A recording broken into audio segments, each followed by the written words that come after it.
Confessions of a Spanish Teacher, Part 13, Chapter 20. Merry Christmas, Feliz Navidad. Christmas is quite different here in Spain, certainly from the UK. The main Spanish holiday is in fact the Epiphany on the 6th of January. The three kings arrive the evening before and they dispense the gifts, rather than Papa Noel on the eve of the 25th. When I first came here over 20 years ago, in this area you would not have known it was Christmas. There was no hype, no build-up. Now the influx of expats and their influence have changed it somewhat, but it's still very quiet and civilised around the shops and supermarkets, except maybe for the British supermarkets. I've never really understood why so much food is bought when the shops are only in fact closed for one day. In one way, I miss the atmosphere, but in another, it's nice to be able to go quietly to the shopping centre and the supermarkets right up to Christmas Eve without the massive number of shoppers and the fights over the last bag of parsnips. On the minus side, sometimes it does seem interminable. The fiestas go on forever after Christmas Day, with New Year's Eve, Noche Vieja, Old Night, a week later, and then, of course, the Three Kings, Los Reyes Magos, another week after that. In Spain, Christmas Eve, Noche Buena, good night, is when the family get together and exchange gifts. Restaurants are rarely open, as this is important family time for everyone. These banquets normally take place in the home of a family member. So the feast is a sumptuous dinner of many courses, including a lot of seafood. The dinner starts at 10 or even 11 p.m. and goes on until the early hours of the morning. Christmas Day itself is insignificant, and Boxing Day does not exist here. It's a normal working day. In the run-up to the last day of classes before Christmas, I have traditionally always offered my students chocolate with their tea or coffee and a Spanish liqueur of some description. Ponche, which is a brandy-based liqueur, or crema de aruco, which is a kind of Bailey's type liqueur using aruco, which is a Spanish liqueur instead of whiskey, and it's just as yummy, a lot cheaper. One year, attending classes that Christmas week were Olga, a Russian lady, and her husband Selwyn, who is Welsh. Names have been changed. Olga appeared to be the boss in the relationship, and I did think she didn't look very happy when Selwyn accepted a glass of ponche with his café con leche. However, he took one anyway, and it did go down quite quickly, I noticed. 5 minutes later, Selwyn was beetroot red and gasping for breath, clutching his chest. "He's not supposed to drink," muttered Olga. "He recently had a heart attack and he can't have any stimulants." Why don't people tell me these things before? I was seriously thinking that I may have my first ever death in class, and I was wondering if it would be considered my fault as I gave him the bloody ponche and I offered to ring an ambulance. "No," said Olga, "he'll be fine. Take your inhaler, Selwyn." He did not look fine to me.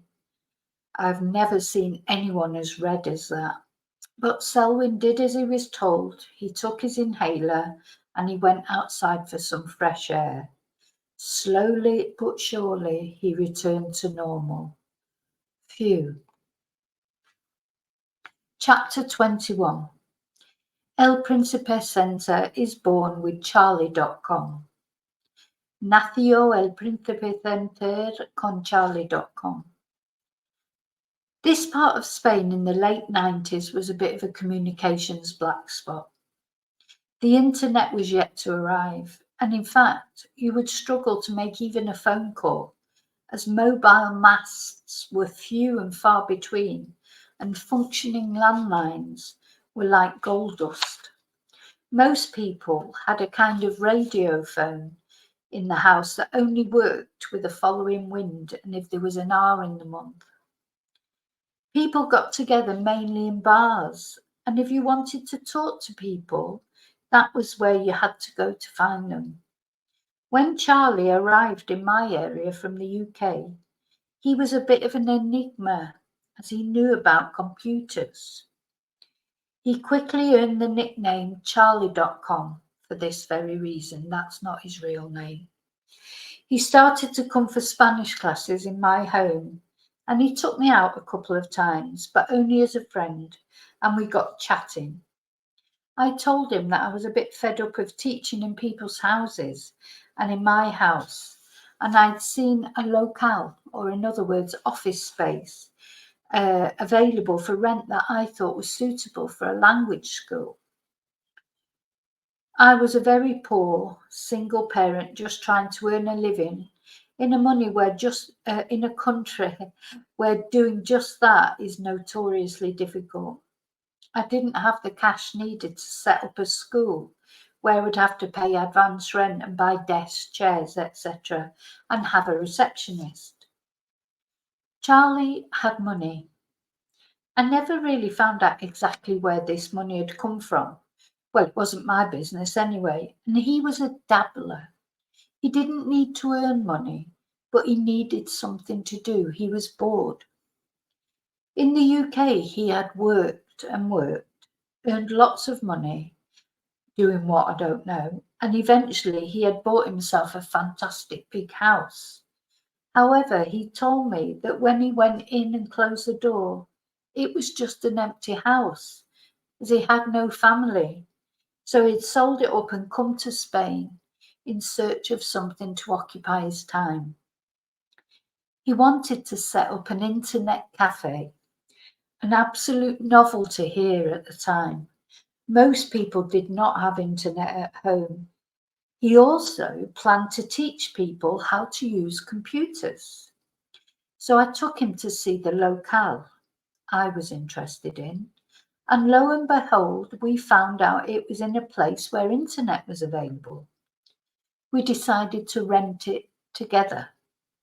He would invest the money needed to split it into two, furnish it, and I would pay him back my half bit by bit. It was a very exciting and scary prospect at the same time. It meant going legal, starting up a business that was registered with the Spanish tax and national insurance system. We did it and opened our doors on the 1st of May 2000. I already had a lot of students from the classes I was doing in mine or other people's homes, and most of them came with me to the school. Charliecom set up his internet cafe, and it was very popular with the students. Very soon we took on a receptionist between us, and I got really busy. However, things went wrong with Charliecom in the computer classes. Charlie was a very intelligent guy, but he didn't know how to teach. He assumed knowledge, a big no-no. Teaching is a gift. I think you either have or you don't. No amount of training or qualifications are going to give you the empathy you need with the student to be a good teacher. The patience, the ability to smile through the most ridiculous question or repeat things a million times, to know when to correct but not to destroy confidence, to just know what a student means with their question when nobody else understands what the hell they're talking about, and to never assume knowledge and be able to explain things in the most simplistic manner possible. Charlie couldn't do this.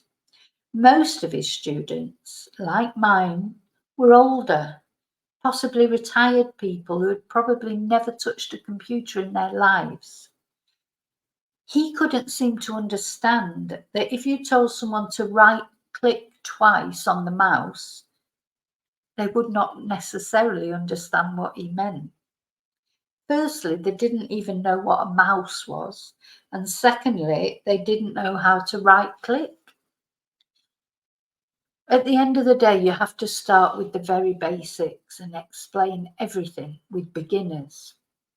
Charlie would say things like, "What? You don't even know how to copy and paste? How have you ever lived this long?" Hilarious. Needless to say, this did not go down well with his paying customers. Sometimes it's frustrating, but of course you can't make the student feel like an idiot. Often I've come across people in my classes who have lived here for years and still don't even know what café con leche, gracias or por favor is. I can't laugh at them and say, "Oh my God, where have you been all these years?"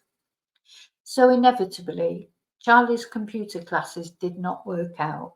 And in December of the same year that we'd opened, Charlie told me he was bored and he would not be coming back after the Christmas break. From January the 1st, I would have to pay all the expenses, rent, electricity, phone, receptionist, myself. That was a terrifying Christmas break for me, as I didn't know if I could do it or not. Charlie went on to meet a lady, settle down, spending much of his time drunk in the local bars. I hope he enjoyed it, as he sadly passed away not long after with a brain tumour.